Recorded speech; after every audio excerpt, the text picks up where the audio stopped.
Bonjour, ben voilà, je vais vous présenter la T-Box du mois de novembre, qui est la Box London. Alors si je prononce mal les trucs, enfin les noms, c'est pas de ma faute, c'est que l'anglais c'est pas du tout moi. C'est pas du tout, prononciation je sais pas du tout. Donc voilà comment elle se présente. Comme ça. Avec l'été, un petit livret, mais je vais vous montrer après, comme ça après, et comme ça. Alors, là, vous avez un petit carnet, en fait, qui est vide, il n'y a rien dedans. Vous pouvez écrire tout ce qui vous passe par la tête, en fait. C'est pas mal. Là, vous avez le cahier des saveurs. J'arrive pas à l'ouvrir. London. Alors, Covent Garden, Westminster, Notting Hill. Installez-vous confortablement dans le Black Cab et laissez-vous surprendre par les trésors d'une métropole fascinante, vibrante et cosmopolite. Parmi les traditions incontournables, le 5 o'clock tea. Scones, fingers, sandwich et autres délices côtoient l'été aux notes de bergamote, de rose et de citron. It's tea time, my dear. Quand je dis que je prononce très mal, je prononce très mal. Alors, le premier, c'est les British Traditions et Taylor. Histoire de thé. Fondée en 1886 par Charles Taylor, l'entreprise familiale Taylor of Harrogate se situe à Harrogate en Angleterre dans le comté du Yorkshire au du Nord. Fidèle à la tradition anglaise, depuis sa création, elle se consacre à l'art du thé et ne transige pas avec la qualité tout en ayant des préoccupations éthiques et responsables. Gage de qualité, les armoiries royales du prince de Galles figurent sur les sachets. Vous pouvez vérifier. Ah bon? Ah, ça doit être ça, là. On n'y voit pas bien, là. Ça doit être ça, je pense. On n'y voit vraiment pas bien. À mon avis, ça doit être ça. Ouais, ça doit être ça. Alors, vous avez le Afternoon Darjeeling Tea.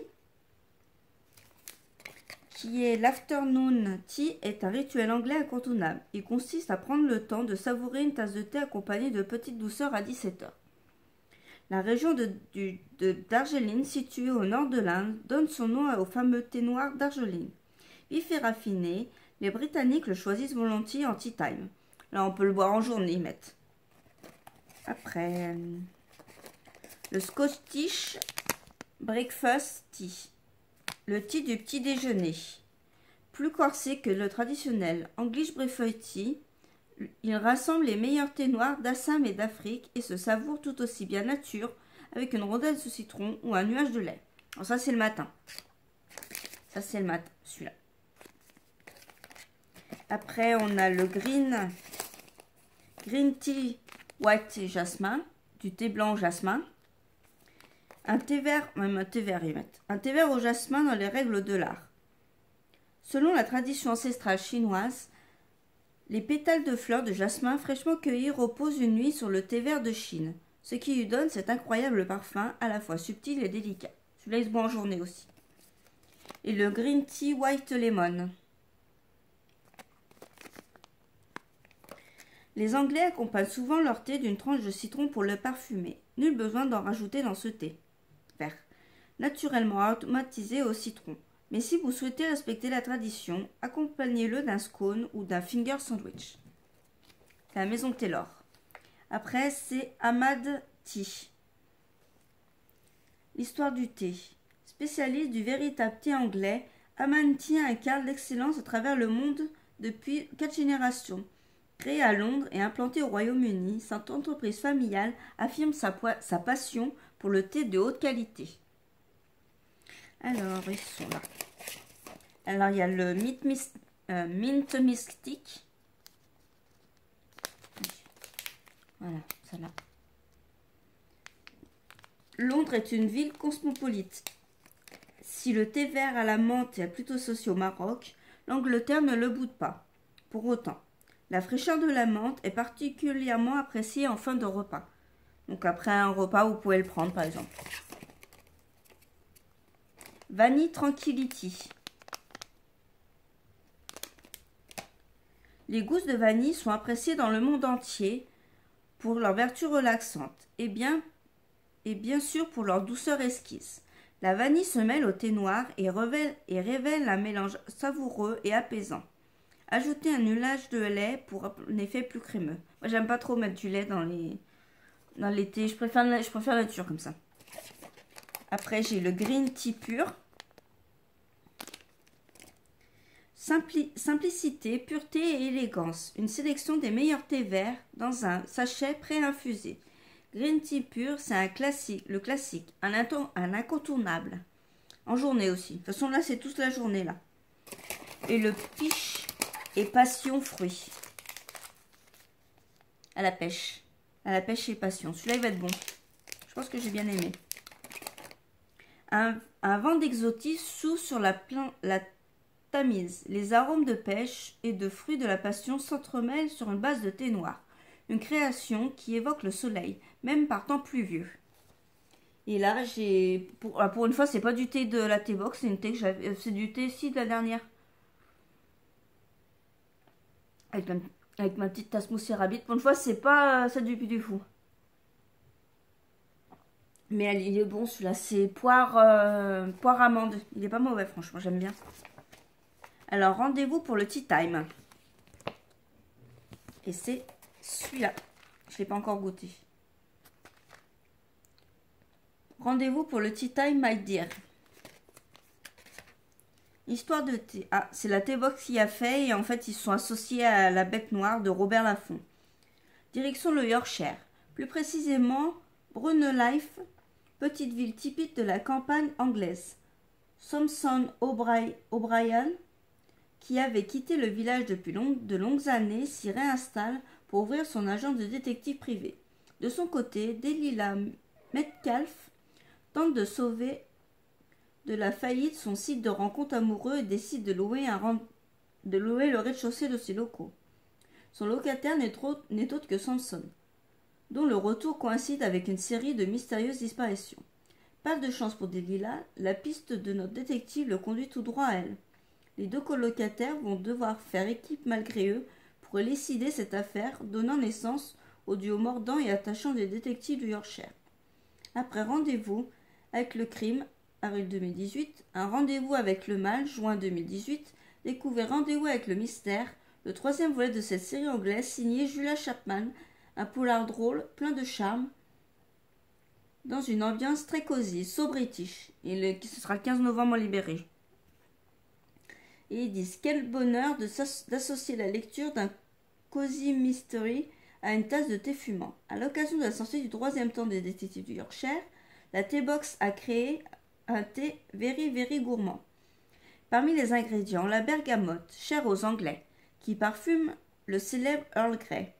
À ses côtés, arômes naturels de vanille, orange, chocolat, longan, mandarine, poire et macaron se mêlent à la lavande sur une base de thé oolong et de thé vert de Chine au jasmin. Rendez-vous pour le tea time, my dear. Je pense que celui-là, il va être bon. C'est vrai que je fais jamais, je vous dis, jamais apprécié, ils sont bons. Ouais, mais je sais. Après, c'est le English Rose de Waitard. Histoire de thé, Long Quality Team. Walter Waitard ouvre sa première boutique à Londres en 1886 et part à la recherche des meilleurs thés, cafés et fèves de cacao. Il crée des mélanges extraordinaires qui rencontrent un grand succès et le font connaître. De la cité de Westminster à Chelsea, la marque développe une expertise connue dans le monde entier et revisite des recettes incontournables avec une charmante British touche. À infuser. C'est en journée aussi. Un bouquet à infuser, et pas n'importe quel bouquet, un bouquet de roses, la fleur symbolique de l'Angleterre. Pétales et bourgeons de rose se marient délicieusement au thé noir de Chine. Un mariage royal tout en délicatesse et pureté. Les thés anglais de Waitard, ils s'invitent à Monoprix si vous voulez en acheter aussi. C'est cela. Vous avez dégusté Earl Grey de la maison Winter, retrouvez Anglish Rose, Anglish Breakfast et Earl Grey en vrac. Anglish Rose, Earl Grey Mango en bergamote en sachet chez Monoprix. L'excellence londonienne à travers la Manche et se retrouve à 2 pas de chez vous. Si vous avez un Monoprix, vous aimez le thé. Après, j'ai le Super Berry Fruit. Celui-là, j'ai déjà goûté. Par contre, je peux vous en parler. C'est celui-là. Le sachet est déjà ouvert.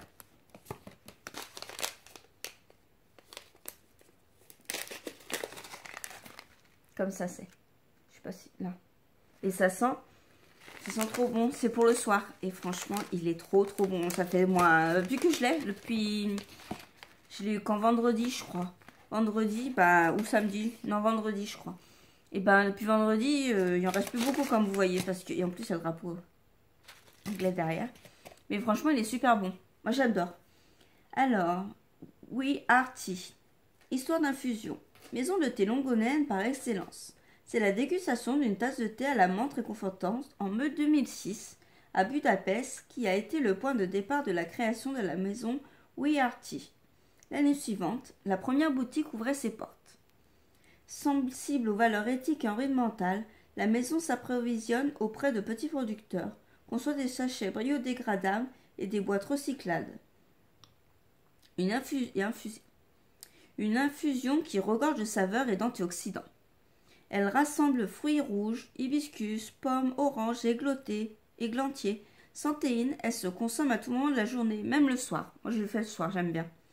Son doux parfum régale l'essence, surtout s'il est accompagné d'un scone généreusement garni de clotted cream et de confiture à la rose. Alors ça, je ne sais pas du tout ce que c'est. Je sais pas. Après, il y a le sablé anglais j'avais, mais que j'ai déjà mangé. Je suis très gourmande. Sablé anglais au chocolat au lait. Histoire de gourmandise. English Style. McVitie's et son célèbre garde prône les couleurs de l'Angleterre avec gourmandise, simplicité et authenticité. Avec plus d'un siècle de savoir-faire biscuitier, l'expertise de la marque résulte de son héritage et de la signature sensorielle unique. Sablé anglais, avec ou sans chocolat, hop-top aux céréales complètes, sablé fourré. Ces recettes regorgent d'inventivité. Et en plus, ça s'accompagne à merveille avec une tasse de thé. Et c'est vrai, moi, hier matin, je l'ai fait avec du thé. C'est nickel. À croquer. Un sablé généreux, gourmand et typiquement anglais, à tremper dans une tasse de thé. C'est la tradition, que voulez-vous? Et à croquer avec malice. Riche en céréales, sans colorant ni conservateur artificiel, il est composé d'ingrédients naturels sains et nourrissants. Ouais, sauf qu'il y a l'huile de palme dedans, qui est pas bien. Son nappage au chocolat, au lait et sa texture sablée extra fondante en ont fait craquer plus d'un. Yes, darling. Ah, il y a l'huile de palme dedans par contre. Donc ça, c'est pas très bien. Après, là, il y a le traditionnel British Tea Time. En Angleterre, on ne plaisante pas avec le thé. Sans parler du célèbre Afternoon Tea ou 5 o'clock Tea qui s'est développé au fil des siècles comme un rituel gourmand. Le 5 o'clock Tea, it's time tea. Time. Si vous souhaitez respecter la tradition anglaise, optez bien évidemment pour un thé noir, à Earl Grey par exemple. Préparez le matériel, une terrière en porcelaine fleurie, un pot à lait, un sucrier et un présentoir à étage pour les gourmandises. Malheur à vous si vous négligez les gourmandises. Premier étage, les finger sandwich.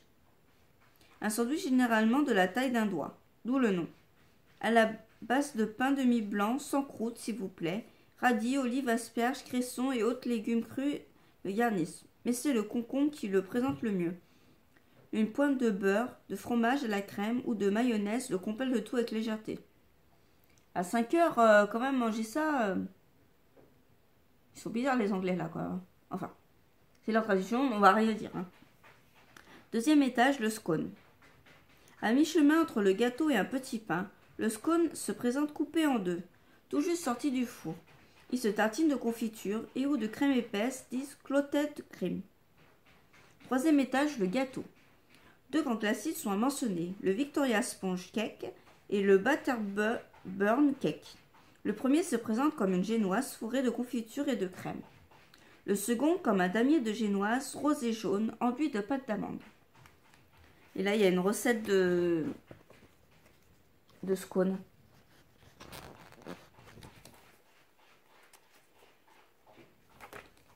Le Red Bus sur la route du thé. Red Bus Tea. Histoire de thé. S'il y a un symbole qui incarne Londres, c'est bien le bus rouge. Toutefois, ne vous y méprenez pas. La maison Red Bus Tea n'est pas anglaise mais espagnole. Elle a été fondée en 2014 à Barcelone par Claudio et Sorab, inspirée par le caractère cosmopolitain et multiculturel de Londres. Montez à bord et installez-vous confortablement. Les deux fondateurs vous invitent à voyager sur la route du thé. Alors, il y a le Roy Boy, il est là. Roy Boy saveur biscuit à l'orange. Il va bien être bon. Quand sonne l'heure du thé, les tasses et les biscuits sont de sortie. Et si le thé était le biscuit? Ce Roy Boy aromatisé, naturellement sans théine, évoque les saveurs d'un biscuit à l'orange, à base d'écorce d'orange, de coriandre, d'amandes, de pistache et de poivre rose. Doux, épicé et légèrement acidulé, il réchauffe les après-midi d'automne. Et il y a l'English Breakfast. Derrière, il y a les temps d'infusion et tout. Ce qui est bien. English Breakfast. British aromatique et corsé. C'est le thé de matins anglais. Mélange de thé noir pur, Ceylan, Assam et Nilgiri. Un incontournable grand classique à redécouvrir, accompagné avec un nuage de lait, de toast et à la marmelade. Et c'est le matin celui-là. Et là, si on veut retrouver la petite boutique comme d'habitude, vous retrouvez les thés dans la petite boutique. Bah voilà, j'espère que la vidéo vous aura plu. Comme d'habitude, vous pouvez me dire dans les commentaires hein, si ça vous a plu ou pas. J'ai pas remis ça, le petit carnet. Je sais pas ce que je vais en faire pour l'instant. Mais c'est vrai qu'on peut noter des trucs à l'intérieur. C'est pas trop mal. Et moi, je vous dis à la prochaine.